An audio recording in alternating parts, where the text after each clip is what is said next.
Hello students, मुझे आप सबको देखकर बहुत अच्छा लग रहा है।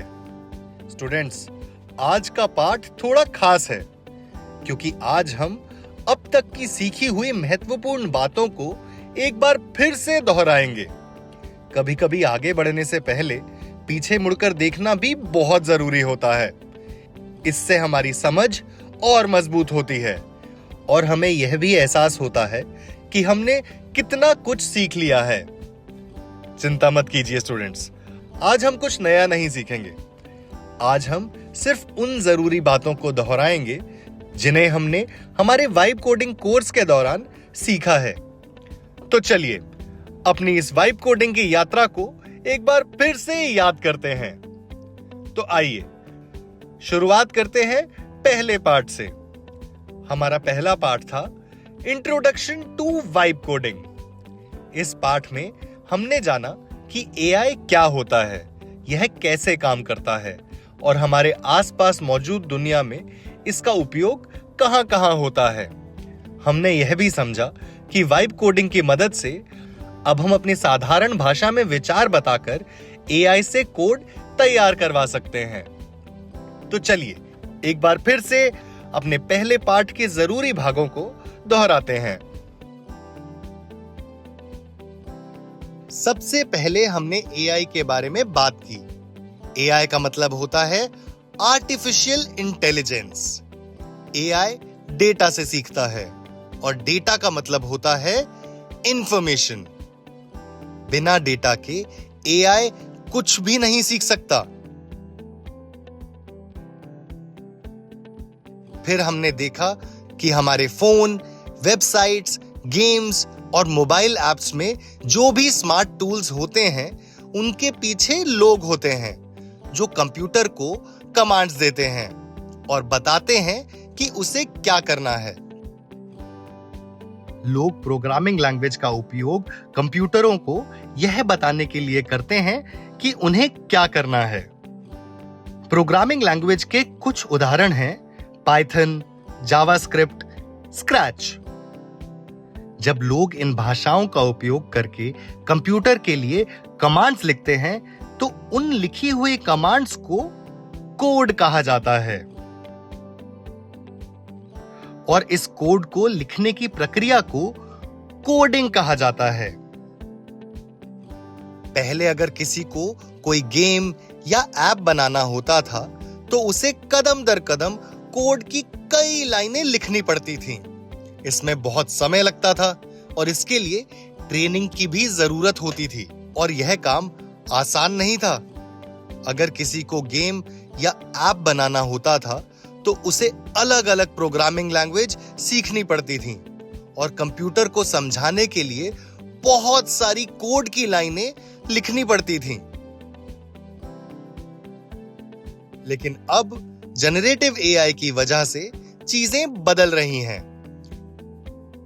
याद है हमने जनरेटिव एआई के बारे में बात की थी। जनरेटिव एआई का एक ऐसा प्रकार है जो नई चीजें बना सकता है, जैसे कहानियां, चित्र, संगीत, वीडियो और यहां तक कि कंप्यूटर कोड भी। हमने एलएलएम के बारे में भी सीखा। क्या आपको एलएलएम का फुल फॉर्म याद है? हाँ, एलएलएम का मतलब होता है लार्ज लैंग्वेज मॉडल। एलएलएम एक ऐसा एआई सिस्टम होता है जिसने बहुत बड़ी मात्रा में डेटा से सीखा होता है। इस डेटा की मदद से एलएलएम कई काम कर सकता है। यह हमारे सवालों को समझ सकता है, यह हमारे लिए जवाब लिख सकता है, यह विचारों को समझा सकता है, यह कहानियां लिख सकता है और यह अलग-अलग प्रोग्रामिंग लैंग्वेज में कोड भी लिख सकता है। यह हमारी भाषा को भी समझ सकता है और उन भाषाओं को भी जिन्हें कंप्यूटर समझता है। और फिर हम इस चैप्टर के सबसे महत्वपूर्ण हिस्से पर पहुंचे, vibe coding. Vibe coding AI की मदद से चीजें बनाने का एक नया तरीका है। इस शब्द को प्रसिद्ध वैज्ञानिक आंद्रेस करपाथी ने दिया था और हाल के वर्षों में यह काफी लोकप्रिय हो गया है। वाइब कोडिंग में हमें खुद लंबा और कठिन कोड लिखने की जरूरत नहीं होती। हमें बस अपनी बात सामान्य भाषा में एआई को बतानी होती है।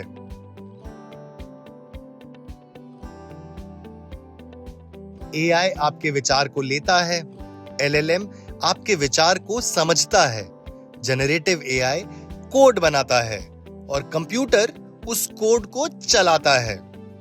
तो सरल शब्दों में आप अपना विचार बताते हैं, एआई कोड बनाने में मदद करता है और मिलकर आप कुछ नया बनाते हैं। स्टूडेंट्स, यही वाइब कोडिंग की ताकत है। और स्टूडेंट्स, यह तो बस शुरुआत है। स्टूडेंट्स, सिर्फ एआई के बारे में जान लेना ही काफी नहीं था। हमें यह भी सीखना था कि एआई से सही तरीके से बात कैसे की जाए। और यह हमने पढ़ा पार्ट 2 में, जिसका नाम था प्रॉम्प्ट इंजीनियरिंग। इस पाठ में हमने समझा कि प्रॉम्प्ट क्या होता है और बेहतर परिणाम पाने के लिए सही निर्देश देना कितना जरूरी है। हमने 3 पार्ट प्रॉम्प्ट फॉर्मूला भी सीखा, जिसकी मदद से हम एआई को और स्पष्ट तरीके से अपनी बात समझा सकते हैं। तो चलिए एक बार पार्ट 2 दोबारा देखते हैं। सबसे पहले हमने समझा कि एआई कैसे काम करता है 3 आसान स्टेप्स में: इनपुट, प्रोसेस, आउटपुट। इनपुट वह होता है जो हम टाइप करते हैं। प्रोसेस वह होता है जो एआई सिस्टम के अंदर एआई करता है। और आउटपुट वह जवाब होता है जो एआई हमें जवाब देता है। और जो निर्देश हम एआई को देते हैं उसे प्रॉम्प्ट कहा जाता है। फिर हमने सीखा प्रॉम्प्ट क्या होता है। प्रॉम्प्ट का मतलब होता है वह टेक्स्ट, इनपुट, सवाल या निर्देश जो हम एआई को देते हैं। यह हर चीज की शुरुआत होता है। हमने एक बहुत महत्वपूर्ण बात भी समझी। अगर प्रॉम्प्ट स्पष्ट, विस्तृत और सटीक होता है तो एआई बेहतर जवाब देता है। अगर प्रॉम्प्ट छोटा, अस्पष्ट या अधूरा होता है तो एआई सामान्य जवाब देता है। बेहतर निर्देश, बेहतर परिणाम। कमजोर निर्देश, कमजोर परिणाम। फिर हमने एक बहुत महत्वपूर्ण तरीका सीखा, 3 part prompt formula. Role, AI को कैसे व्यवहार करना है। टास्क, एआई को क्या करना है। रूल्स, एआई को कैसे करना है। फिर हमने एक एआई सिस्टम स्क्रीन देखी, जहां हमने एक सरल प्रॉम्प्ट लिखा। उसके बाद हमने कुछ उदाहरण देखे और सीखा कि विवरण जोड़ने से प्रॉम्प्ट बेहतर होता है।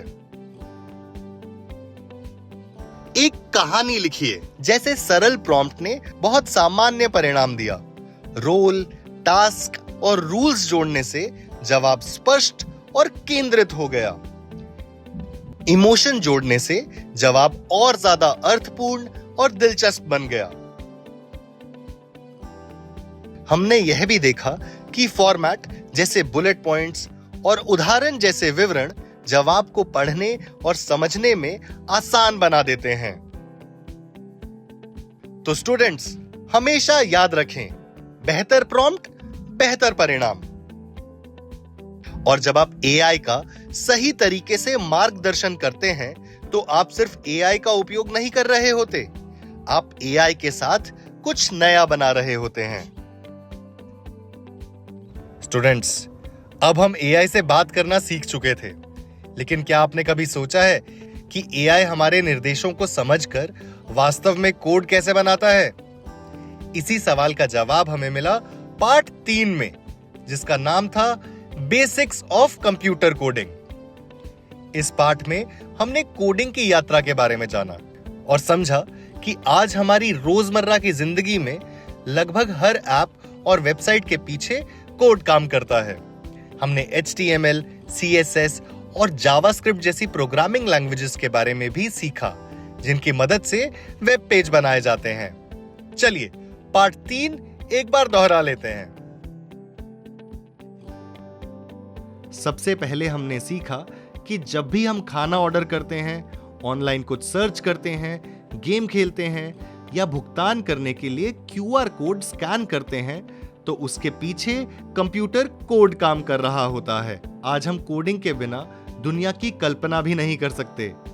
फिर हमने सीखा कंप्यूटर कोड कंप्यूटर को दिए गए निर्देशों का एक समूह होता है और कोडिंग उन निर्देशों को प्रोग्रामिंग लैंग्वेज की मदद से लिखने की प्रक्रिया होती है। इसके बाद हमने वेब पेज और वेबसाइट के बारे में सीखा। वेब पेज स्क्रीन पर दिखाई देने वाला एक पेज, वेबसाइट कई वेब पेज का समूह। फिर हमने समझा कि इंसानों ने कंप्यूटर से बातचीत करने के लिए विशेष प्रोग्रामिंग लैंग्वेज बनाई हैं। कुछ प्रोग्रामिंग लैंग्वेज हैं HTML, CSS, जावास्क्रिप्ट और पाइथन। इसके बाद हमने जाना कि समय के साथ कोडिंग कैसे बदलती गई। बहुत समय पहले कंप्यूटर बड़े, महंगे और उपयोग करने में कठिन हुआ करते थे। उस समय केवल प्रशिक्षित विशेषज्ञ और इंजीनियर ही कोडिंग करना जानते थे। लेकिन धीरे धीरे कंप्यूटर छोटे, तेज और उपयोग करने में आसान होते गए। फिर इंटरनेट आया, वेबसाइट आई, स्मार्टफोन आए, एप्लीकेशन और गेम्स आए और आज कोडिंग हमारी रोजमर्रा के जीवन का हिस्सा बन चुकी है। हमने यह भी सीखा कि अब AI और वाइब कोडिंग की मदद से नए लोग भी आसानी से रोचक चीजें बना सकते हैं। इसके बाद हमने 3 महत्वपूर्ण प्रोग्रामिंग लैंग्वेज के बारे में जाना। HTML कंप्यूटर को बताती है कि वेब पेज पर क्या दिखाना है। CSS कंप्यूटर को बताती है कि वह कैसा दिखाई देना चाहिए और जावास्क्रिप्ट कंप्यूटर को बताती है कि क्लिक करने पर क्या होना चाहिए। फिर हमने यह भी देखा कि कंप्यूटर कोड कैसा दिखाई देता है और कोड के अलग अलग भाग अलग अलग रंगों में क्यों दिखाई देते हैं। ये रंग कोड को पढ़ना और समझना आसान बनाते हैं। इसके बाद हमने समझा कि AI द्वारा कोड तैयार होने के बाद कंप्यूटर उस कोड को पढ़ता है, उसमें दिए गए निर्देशों का पालन करता है और फिर स्क्रीन पर वास्तविक वेब पेज बना देता है। यही वाइब कोडिंग के काम करने का तरीका है। और अंत में हमने पूरी वाइब कोडिंग यात्रा को समझा। विचार, prompt, AI, code, web page. Students, यह आपकी वाइब कोडिंग की यात्रा की केवल शुरुआत है। अब हमारे पास वाइब कोडिंग की बुनियादी समझ थी और हम AI को बेहतर तरीके से निर्देश देना भी सीख चुके थे। लेकिन आगे बढ़ने से पहले हमें अपने कंप्यूटर पर कुछ जरूरी टूल्स तैयार करने थे।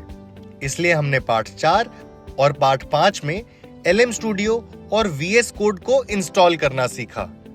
हमने इंटरनेट का इस्तेमाल करके हमारी वाइब कोडिंग टूल्स को पहले डाउनलोड किया और फिर उसे अपने कंप्यूटर पर इंस्टॉल किया। इन पाठों में हमने विंडोज और उबुंटू दोनों ऑपरेटिंग सिस्टम पर LM स्टूडियो और VS कोड को डाउनलोड और इंस्टॉल किया और साथ ही हमने हमारा AI model Qwen 2.5 coder 7B instruct को भी इंस्टॉल किया। अब हमारे सभी टूल्स इंस्टॉल हो चुके थे, लेकिन एक सवाल अभी भी बाकी था। ये सभी टूल्स आखिर मिलकर काम कैसे करते हैं? और यह हमने सीखा पार्ट 6 में, जिसका नाम था R vibe coding tool kit, जिसमें हमने पूरे वाइब कोडिंग सेटअप को विस्तार से समझा। इस पाठ में हमने जाना कि LM studio, VS code, AI model और ब्राउज़र की क्या भूमिका होती है। हमने देखा कि VS कोड वह जगह है जहां हम अपने प्रॉम्प्ट देते हैं। हमारा AI मॉडल LM स्टूडियो के अंदर होता है और ब्राउज़र हमें अंतिम परिणाम देखने में मदद करता है। चलिए अब हमारी वाइब कोडिंग टूल किट वाले पाठ को एक बार दोहरा लेते हैं। सबसे पहले हमने देखा कि वाइब कोडिंग के साथ चीजें बनाना ठीक वैसे ही है जैसे रसोई में खाना बनाना। हमारी AI रसोई में भी कई चीजों को मिलकर काम करना पड़ता है। हमने LM स्टूडियो के बारे में सीखा। LM स्टूडियो रसोई के चूल्हे की तरह है। जैसे खाना चूल्हे पर पकता है, ठीक उसी तरह एआई भी अपना असली काम एलएम स्टूडियो के अंदर करता है। यही वह जगह है जहां एआई चलता है, सोचता है और जवाब बनाता है। एलएम स्टूडियो के अंदर ही एआई मॉडल रहता है। हमारा एआई मॉडल है क्वेन 2.5 कोडर 7B इंस्ट्रक्ट। यह एआई के दिमाग की तरह है, जो आपके सवाल को समझना और उसका जवाब देना जानता है। फिर हमने VS कोड के बारे में सीखा। VS कोड रसोई के मेज की तरह है। यही वह जगह है जहां हम एलएम स्टूडियो के लिए चीजों को तैयार करते हैं। यहां हम अपने प्रॉम्प्ट्स लिखते हैं, बदलाव करते हैं और सब कुछ व्यवस्थित करके तैयार रखते हैं। उसके बाद हमने demo.html फाइल के बारे में बात की और उसे अपने कंप्यूटर पर VS कोड की मदद से बनाया। demo.html फाइल रसोई के ड्रॉअर की तरह है, जहां हम अपना कोड पेस्ट करके फिर सेव करते हैं। फिर हमने ब्राउज़र के बारे में सीखा। ब्राउज़र प्लेट की तरह है। यही वह जगह है जहां हम अंतिम परिणाम देखते हैं। जब हम कुछ बनाते हैं तो हम उसे ब्राउज़र में देख सकते हैं। स्टूडेंट्स, अब आइए एक बार फिर हमारी एआई रसोई के सभी हिस्सों को जल्दी से दोहरा लेते हैं। हमारी एआई रसोई में हम VS कोड में प्रॉम्प्ट लिखते हैं और उसे एलएम स्टूडियो को भेजते हैं। एलएम स्टूडियो के अंदर हमारा एआई मॉडल क्वेन काम करना शुरू करता है। एलएम स्टूडियो जवाब वापस VS कोड को भेज देता है। demo.html फाइल में हम VS कोड द्वारा दिया गया कोड पहले पेस्ट करते हैं, फिर सेव करते हैं और अंत में ब्राउज़र हमें अंतिम परिणाम दिखाता है। लेकिन हमारी यात्रा यहां नहीं रुकी थी। पार्ट 7 में आपने सिर्फ वाइब कोडिंग टूल्स के बारे में ही नहीं सीखा, बल्कि यह भी सीखा कि जब कोई परेशानी या अड़चन आ जाए तो उसे कैसे समझना है और कैसे ठीक करना है। पार्ट 8 में हमने अपना पहला प्रोजेक्ट बनाया था, जहां हमने एआई की मदद से एक साधारण सा वेब पेज तैयार किया था। पार्ट 9 में हमने एक मैथ क्विज बनाई थी, जिसमें हमने बहुविकल्पीय प्रश्नों वाली क्विज तैयार की थी, जो अंत में हमारा स्कोर भी दिखाती थी। पार्ट 10 में हमने अपना कार्य आयोजक बनाया था, जिससे हम रोजमर्रा के कार्यों को व्यवस्थित कर सकते हैं। पार्ट 11 में हमने एक स्कूल की वेबसाइट बनाई थी। हमने होम, अबाउट, एक्टिविटीज और कॉन्टैक्ट जैसे अलग अलग सेक्शन वाली एक आकर्षक वेबसाइट बनाई थी। क्या आपको यह सब याद है स्टूडेंट्स? और आज हम पार्ट 12 में हैं, जहां हमने पूरे कोर्स की महत्वपूर्ण बातों को दोहराया। बहुत बढ़िया स्टूडेंट्स, मुझे उम्मीद है आपको वाइब कोडिंग यात्रा के दौरान सीखने और नई चीजें बनाने में मजा आया होगा। लेकिन हमारी यात्रा अभी पूरी नहीं हुई है। अगले और अंतिम पार्ट में आपका इंतजार कर रहा है एक विशेष वाइब कोडिंग चैलेंज, जहां आपको अपनी रचनात्मकता, समझ और सीखी हुई कौशलों का उपयोग करने का अवसर मिलेगा। तो तैयार हो जाइए, क्योंकि अब समय है खुद को चुनौती देने का। मैं आपसे मिलूंगा अगले पार्ट में। तब तक के लिए सीखते रहिए, अभ्यास करते रहिए और हाँ, वाइब करते रहिए।